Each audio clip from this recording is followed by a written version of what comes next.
मेहरुद्दीन साहब, जब बात आती है तो आप पर आरोप ये लगा रहे हैं कि हिंदुओं की अगर हत्या होती है तो मुस्लिम हिंदुस्तान का मौन है। देखिए, जिस तरीके से विनोद बंसल जी लगातार मुसलमानों को निशाना बनाते हैं, तो और आपने देखा भी होगा जब मुसलमानों के देश के अंदर लिंचिंग होती है, तो मैं इनसे पूछना चाहता हूं कि ये जब इनकी जबान में क्यों दही जम जाती है, फिर ये क्यों नहीं बोलते। मगर हम तो लगातार कह रहे हैं कि सरकार की नैतिकता के तौर पे जो विदेश मंत्री हैं हमारे देश के, उनको इस्तीफा दे देना चाहिए, क्योंकि उनसे जो है अभी तक जो है बांग्लादेश से कोई भी सारी चीजें का जो हमारा आना जाना वहां पर है, उनके जो हाई कमीशन है उनको यहाँ से दफा कर देना चाहिए था। हिंदुस्तान से तुरंत उनसे सारे रिश्ते तोड़ देने चाहिए बांग्लादेश से, जैसे हमारे हिंदू भाइयों के साथ वहां पर अत्याचार हो रहा है।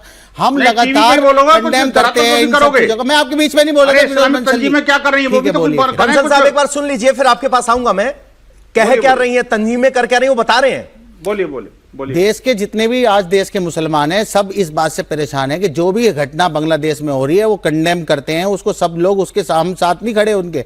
मगर जब देश में मुसलमानों की लिंचिंग होती है तो यही वीएचपी के कार्यकर्ता लगातार मुसलमानों को लगातार निशाना बनाने का काम करते हैं। और वीएचपी पर आज तक केंद्र सरकार ने किसी भी तरीके का पाबंदी नहीं करा, ना इन पर रोक लगाई, ना पाबंदी लगाने से को बैन करने का काम किया। बांग्लादेश के हमले रुक जाएंगे सर, वीएचपी पे पाबंदी लगाने से। मैं आज लगवा देता हूं कह के, हाथ जोड़ के कि लगा दो जी इनको, बांग्लादेश के हिंदू तो बच जाएंगे। जी प्रताड़ित है उसको तथाकथित अल्पसंख्यकों के कारण।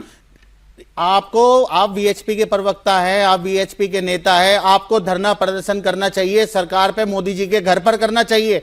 सरकार में वो बैठे हैं और आप सवाल आज यहाँ के देश के हिंदुस्तान के मुसलमानों से सवाल पूछ रहे हैं। मेरे को शर्म आती है आप पे। क्यों आप बीजेपी के खिलाफ नहीं बोलना चाहते? आप क्यों इस्तीफा मांगना नहीं चाहते?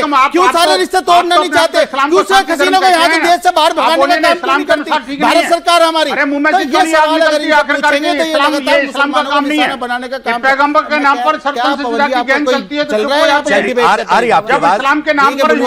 अनुराग भदौरिया जी, अनुराग भदौरिया जी, मुस्लिम स्कॉलर कह रहे हैं कि बीजेपी की सरकार हिंदुओं के हित सुरक्षित करने में नाकाम रही है। विपक्ष के तौर पर आपको बड़ा अच्छा मौका है बीजेपी को घेरने का, कब उतर रहे हैं सड़कों पे?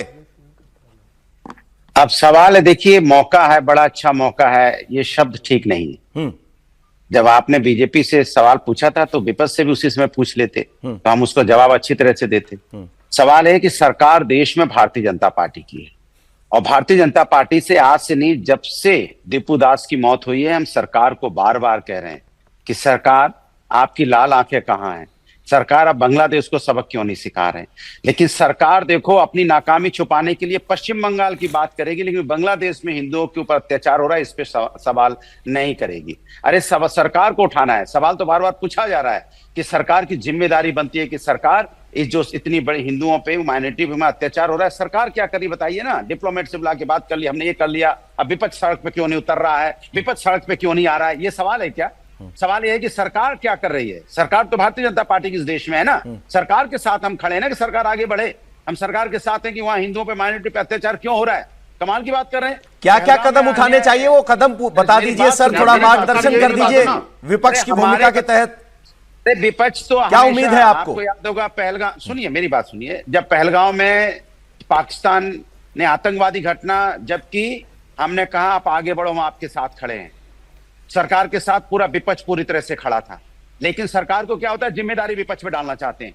पहलगाम की घटना हुई तो भी जिम्मेदारी विपक्ष पे, ये नेता वो बोल रहा था, नेता बोला, ऐसे काम नहीं चलेगा। आप अपनी जिम्मेदारी से मत भागिए। सरकार, भारतीय जनता पार्टी सत्ता में रह के सत्ता पक्ष की जिम्मेदारी नहीं निभाती है, विपक्ष में रह के विपक्ष की जिम्मेदारी नहीं निभाती है। ये समाज के अंदर में कभी भी समाज के किसी वर्ग के सम्मान की बात नहीं करती है, सिर्फ अपने सत्ता पाने की बात करती है, चुनाव की बात करती है, चुनाव के मुद्दे तय करती है। ये चुनाव के मुद्दे तय मत कीजिए। इतना बड़ा वहां पे हिंदुओं के साथ अन्याय हो रहा है बांग्लादेश में, उस पर कार्रवाई कीजिए। हम आपसे कह रहे हैं, सरकार से, हम संविधान और सरकार, न्यायपालिका और देश के संविधान को मानने वाले लोग हैं। हम सरकार से कहते हैं सरकार आगे बढ़िए, हम आपके साथ खड़े हैं। आप हमारा मुंह मत देखिए कि हम तो कह रहे हैं आप आगे बढ़िए, आप हमारे मुंह की तरफ है तो हम आपसे कह रहे हैं आप आगे बढ़िए। शिवम त्यागी सीधे तौर पर पूरा समर्थन है विपक्ष का, कह रहे हैं आप आगे बढ़े, कार्रवाई करें, हम आपके साथ हैं। 500 स्थानों पर प्रदर्शन किया है, कम से कम 5 स्थानों पर तो आपका डिबेट विपक्ष करवाना पवन जी, मेरी है, सिर्फ टर्न बातें है। आ रहा करवानी हूं, है सुवी कि खान रोड जी पे आ क्यों रहा नहीं उतर रहे ये हो, वो रोड पे संघर्ष क्यों नहीं कर रहे हो, मैं रोड पे वैसे तो संघर्ष अरे करने भैया जवाब ले लूं अनुराग सर? भदौरिया रुक जाइए। अनुराग भदौरिया जी एक बार जवाब ले लीजिए, आपका ही सवाल है। सरकार के साथ खड़े हैं, हाँ। ये यहाँ मुंह चुराने से काम नहीं चलेगा। बिल्कुल जवाब दीजिए, विपक्ष आपके साथ है, क्या कदम उठा रहे हैं आप? Thank you.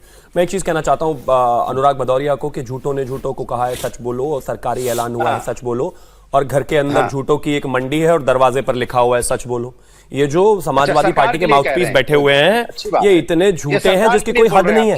इन्हीं की पार्टी है, जब हम सीएए को लेकर आ रहे थे तो ये लोग विरोध में थे, इन्हीं बांग्लादेश के हिंदुओं को लेकर तो आना था, इन्हीं के लिए तो वो बिल था। प्लीज बीच में नहीं, अनुराग भदौरिया इसका मतलब आपको टीवी पर दिखा रखा है, इसका ये मतलब नहीं है कि बोलना होता है। अनुराग जी आपके पास आऊंगा मैं, एक बार जवाब ले लीजिए। आपने अगर उनको कटघरे में खड़ा किया है तो मौका है, सुनिए तो सही, जवाब क्या है? आपको अगर इंडिया टीवी ने विंडो दिया, इसका ये मतलब नहीं है कि नॉन स्टॉप चलते रहना है और ऐड में भी बोलते ही रहना है। इसका मतलब ये होता है कि दो लोग आपस में, रोक दीजिए प्लीज, लाभ है इस बात। रुके हुए हैं, आप बात रखिए। वो देखिए ना भदौरिया साहब सुनिए तो सही, थैंक यू। आपके समर्थन के बाद बीजेपी करेगी क्या, वो तो सुन मैं सिर्फ लीजिए। एक ही चीज कहना चाहता हूं कि इनका समर्थन जो है बिल्कुल झूठा है। हाँ, इनका मौन समर्थन जरूर है कट्टरपंथियों को और बांग्लादेशियों को, क्योंकि जब हम इसी संबंध में कानून लेकर आ रहे थे तो यही वो लोग थे जिन्होंने इस पूरे देश को जाम कर दिया था, यही वो लोग थे जो शाहीन बाग को सही बताते थे, यही वो लोग थे जो कहते थे नहीं ये बिल्कुल एकदम धर्म विरोधी कानून है, ये देश विरोधी कानून है, ये लोकतांत्रिक कानून नहीं है, ये संवैधानिक कानून नहीं है। इसके विरोध में थे ये लोग। इनकी खुद की स्टेटमेंट है कि ये देश के खिलाफ है, ये देश के संविधान के खिलाफ है, ये कानून नहीं आना चाहिए।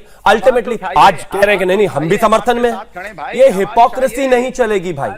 जब कट्टरपंथ को खुलकर क्रिटिसाइज भी नहीं कर सकते, उस पर बात भी नहीं कर सकते, हिंदुओं के लिए बिल लाए तो उनको लाने नहीं देते, माइनॉरिटीज के लिए बिल लाए उसको लाने नहीं देते जो बांग्लादेश और बाकी 4 कंट्रीज में है, लेकिन यहां पर आकर कहेंगे नहीं हम भी साथ हैं। कैसा साथ हुआ भाई ये?